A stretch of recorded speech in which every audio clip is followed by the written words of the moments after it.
All right, welcome back to the Mockingbird Talk Show with Simon. Today we're going to continue the discussion about the connection between To Kill a Mockingbird and other reports or information about racism. Today we welcome again Mr. Joe. Oh, hello there, Simon. Today I brought some information for modern day slavery, and I would like to discuss these information with you. That sounds interesting, but I thought slavery has ended already in U.S. after the Civil War. That is true. However, that's only the slavery in U.S. which has ended during the Civil War era. In a lot of third world countries, slavery still exists. Nowadays, a lot of people are still captured or kidnapped in order for them to become a cheap labor force in a lot of different companies, which includes rather a lot of companies in the US. Even companies in the U.S. are using slaves?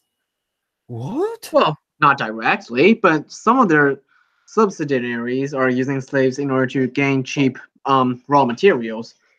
For example, a lot of chocolate companies are using coca beans collected in third world countries by child labor or slavery. The subsidiary provides these materials to the chocolate companies, such as Hershey's, so that the product you find in these large companies are so cheap. Does a lot of chocolate companies use this kind of subsidiaries as their raw material source? Why haven't the government stopped them from taking advantage of the poor people who are in slavery? Well, that's because that's where these companies are smart, I would say.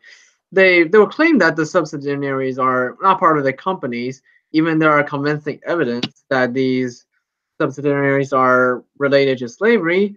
Their main companies, such as Hershey's, can claim like, "Oh, I didn't know this area was using slave labor force. Oh, I'm so sorry," where they're not really, in order to prevent further punishment from the law. Hmm, that sounds very bad. It is a really severe problem that people need to keep in mind. Um, do you think there is a relationship between these modern slavery and To Kill a Mockingbird?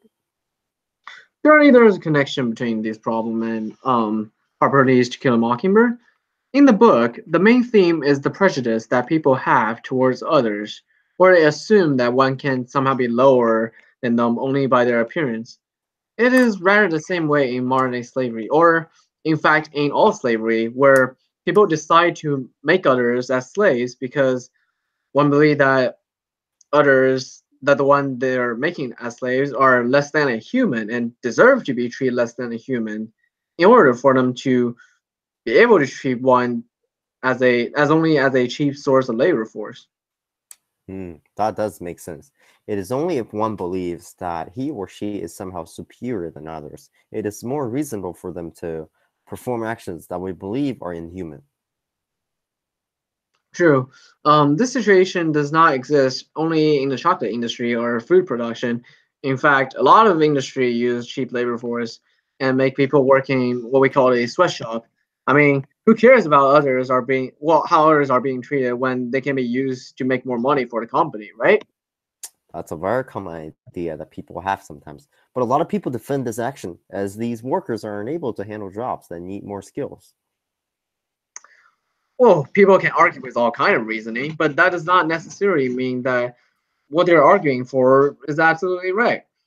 I believe that maybe people should be paid with a salary with less of a gap, since we cannot really say that a doctor with a PhD is much more important than a teacher who teach middle school students. The payment that they receive has such a difference.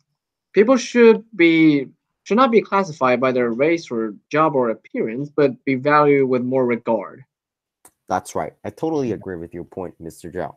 Well, however, our time is almost up for today, and next time is going to be our last episode in connection between To Kill a Mockingbird and other American literature and modern racism. Make sure to subscribe to our channel, and we really want to see you next time.